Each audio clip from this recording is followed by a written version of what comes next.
Welcome to the Fort Smith Museum of History. My name is Caroline Spear. I'm the executive director, and we've got a whole floor or two of museum artifacts to show you. We're in a 1906 building. We're on the National Register, but this building started as a hardware store, built in 1906. And we have some of the family artifacts here, but these are pieces that we keep to kind of help tell the story as it goes on.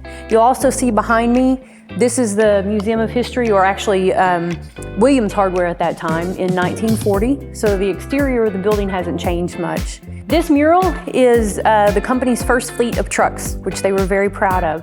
So at this point, it's Atkinson Williams Hardware Store. In 1930, it became Williams Hardware.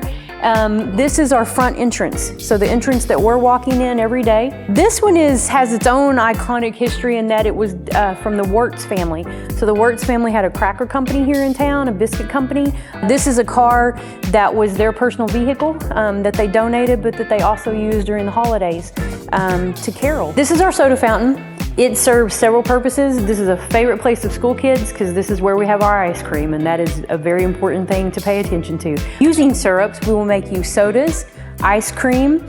This is a Coke float, or can be a Coke float. So if you want a fountain drink, we use the original syrup. If you want a Coke float, we'll add some ice cream to it and make you this beautiful drink that you're not going to get anywhere else, but it's also a rental space. So if you have a kids party, a small bridal shower, we do rent it out. We also use it as an exhibit. So we spend time in here talking about what a general store would have looked like, along with our ice cream fountain. And it's a favorite spot for people to come in on a Saturday. You don't even have to pay admission to come in. You can come in, you can sit down, you can have an ice cream, enjoy the cool weather and the great view of Fort Smith.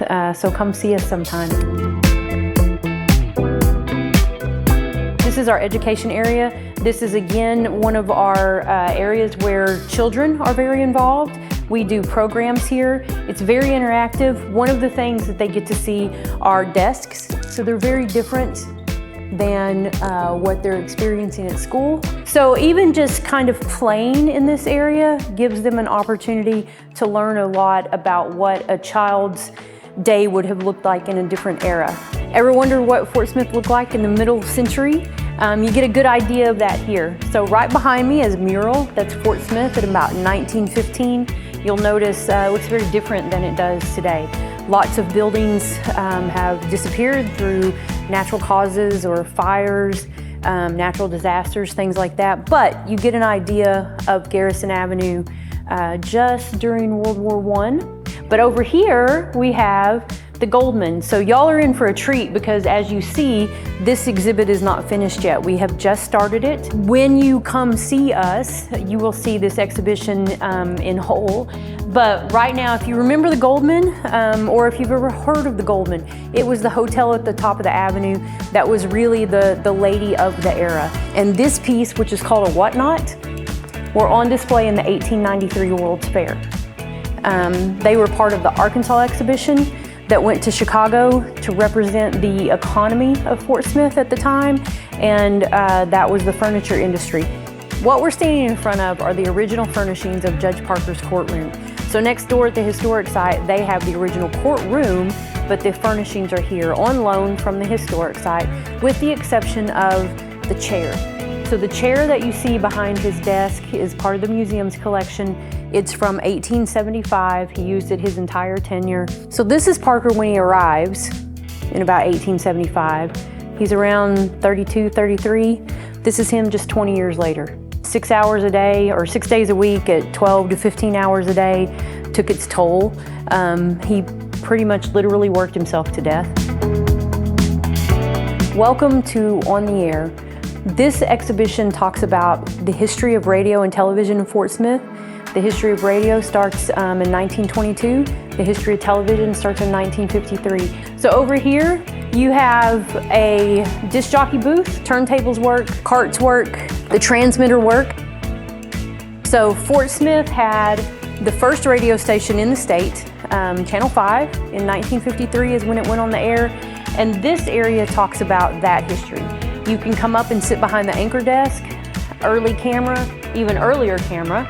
but kids can see themselves on TV. So the setup is very different than what it is today, but it helps them understand the different points about how things work. But most importantly, it shares the history of what that evolution of media has been in Fort Smith. Welcome to the Darby Room.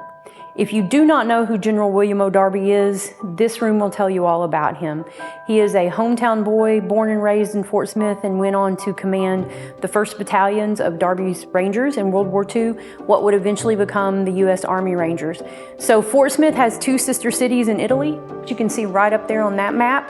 Cisterna, we have been sister cities with for 40 years. Nago Torbole, where the cross is where General Darby was killed in action. We are now a sister city with them as of 2023. So this room has his uniforms, his medals, his history here, and as you look around, you will see and learn all about that.